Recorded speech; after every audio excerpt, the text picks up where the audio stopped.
Alors, est-ce que c'est une bonne idée de compléter sa retraite avec un petit peu de capitalisation, d'épargner en prévision de ses vieux jours? Bah oui, forcément, parce qu'avec la retraite par répartition, qui n'en finit plus de diminuer, eh bien, il vaut mieux se préparer une poire pour la soif.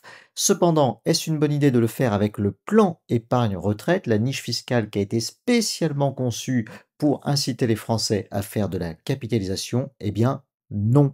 Je l'ai démontré dans les 3 premiers épisodes de ma série, sur les 8 pièges du plan épargne retraite. Le plan épargne retraite, il faut l'utiliser avec modération, c'est un petit peu comme l'alcool, il ne faut pas abuser du PER et je vais terminer cette série d'intérêts publics qui n'est pas un conseil en investissement, mais uniquement mon opinion personnelle en vous présentant les pièges numéro 7 et numéro 8. Piège numéro 7, les obstacles au transfert du plan épargne retraite. Alors là, je vais surtout vous parler des frais, des délais et puis surtout de l'impact sur vos unités de compte. Vous allez voir que c'est complètement différent que pour un compte titre. Alors, faut se méfier parce que le législateur a voulu bien faire les choses, ça part d'une bonne intention. Il a voulu que le plan épargne retraite soit un produit transférable, portable, un petit peu comme un compte titre. Donc tout cela a été réglementé par la loi Pacte de 2019 et par le Code monétaire et financier. Et souvent, d'ailleurs, les banquiers et les assureurs communiquent sur ces facilités de transfert de PER, mais oublient de vous dire les petits obstacles, les petits cailloux que vous pouvez rencontrer sur votre chemin. Alors, les frais, ils sont plafonnés, ça c'est plutôt une bonne nouvelle. Lorsque votre PER a moins de 5 ans d'ancienneté, les frais sont plafonnés à 1% de l'épargne transférée. Attention, 1%, ce n'est pas rien. Si par exemple vous avez 50 000 euros sur votre PER, ça peut quand même représenter 500 euros de frais.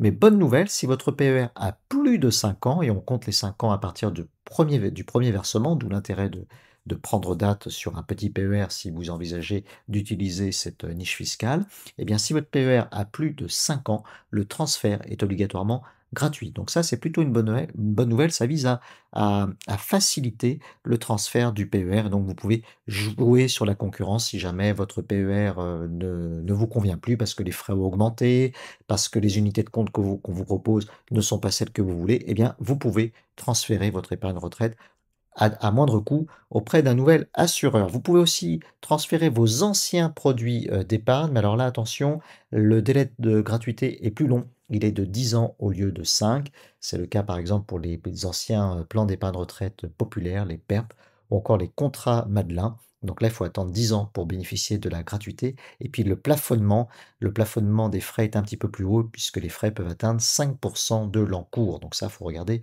votre contrat. Alors, comment ça se passe concrètement? Là, il faut faire attention au délai.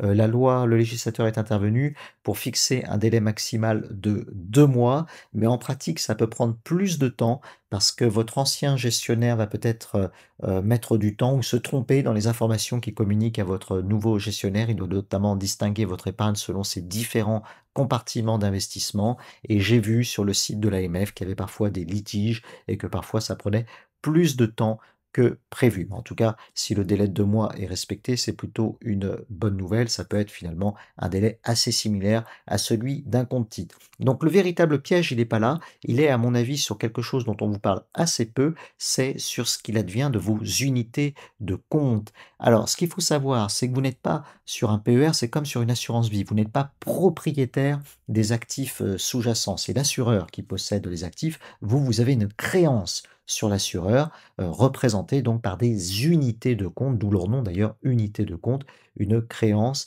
qui est calculée sur l'actif sous-jacent. Donc l'assureur ne va pas pouvoir transférer directement l'actif à votre nouvel assureur. Ce qu'il va transférer, ce sont des euros. Il va devoir liquider votre plan épargne retraite et transférer les euros. Donc, si par exemple vous avez des unités de compte représentatives d'actions ou de certains ETF ou de certains fonds de fonds qui vous plaisent et que vous voulez transférer à votre nouvel assureur, eh bien vous ne pourrez pas le faire si votre nouvel assureur ne vous propose pas les mêmes unités de compte. Donc les unités de compte de départ sont vendues, l'argent issu de la vente est envoyé à votre nouveau gestionnaire. Donc c'est là où ça peut être un petit peu pénalisant par rapport à un compte titre, ou sur un compte titre c'est différent, vous êtes propriétaire de vos actifs et donc lorsque vous faites un transfert de compte titre, ce sont bien vos actifs qui sont transférés à votre nouveau courtier. Piège numéro 8, eh bien, c'est tous les autres. Là, pour terminer cette série, j'avais l'embarras du choix. Alors, j'en ai noté quelques-uns à titre de conclusion. D'abord, sur un plan d'épargne retraite, il faut faire attention parce que vous avez un catalogue d'unités de compte imposées et parfois ce catalogue est un petit peu faiblard. Donc, il vaut mieux choisir un assureur qui vous propose un large choix d'unités de compte. Moi, personnellement, je ne trouve pas les ETF qui m'intéressent sur les PER qui sont à disposition sur le marché. Autre inconvénient, autre piège, l'inutilité totale du compartiment, non déductible. Alors ça, je ne vois vraiment pas du tout l'intérêt de l'utiliser. Lorsque vous faites un versement sur PER, vous pouvez choisir soit de le mettre dans le compartiment déductible pour avoir une réduction fiscale, soit de le mettre dans le compartiment non déductible. Si vous le mettez dans le compartiment non déductible, au moment de la retraite, vos retraits, évidemment, ne seront pas imposés puisque vous n'avez pas bénéficié initialement de la déduction fiscale. Mais alors là, je n'en vois pas du tout l'intérêt parce que non seulement vous n'avez pas le prêt gratuit que vous fait l'État, compte tenu du différé de fiscalité, mais en plus vous allez avoir tous les frais du plan épargne retraite, les frais de gestion dont j'ai déjà parlé dans les épisodes précédents. Donc je vois pas du tout l'intérêt de ce compartiment non déductible. Autre piège, les fonds euros sur plan épargne retraite, je l'ai constaté, sont moins rémunérateurs que ceux que vous pouvez trouver en assurance vie et parfois chez les mêmes assureurs. J'ai notamment, constaté le cas avec mon propre PER, mon Perrin Matelas chez Boursorama, où on me propose des fonds euros qui sont moins bien que l'assurance vie qui est elle-même proposée par le même banquier via le même assureur. Et puis enfin, dernier piège qui pour moi est essentiel et qu'il faut avoir en tête, c'est le manque de confiance qu'on peut avoir à l'égard de cette niche fiscale qui est quand même vulnérable au changement des règles fiscales. À tout moment, le législateur peut changer la règle du jeu, changer les taux d'imposition et changer le montant des prélèvements sociaux. Pour toutes ces raisons, le plan épargne retraite est un outil que j'utilise très peu. J'en ai ouvert un quand même pour tester. Ça m'a permis de me rendre compte d'ailleurs de certains pièges.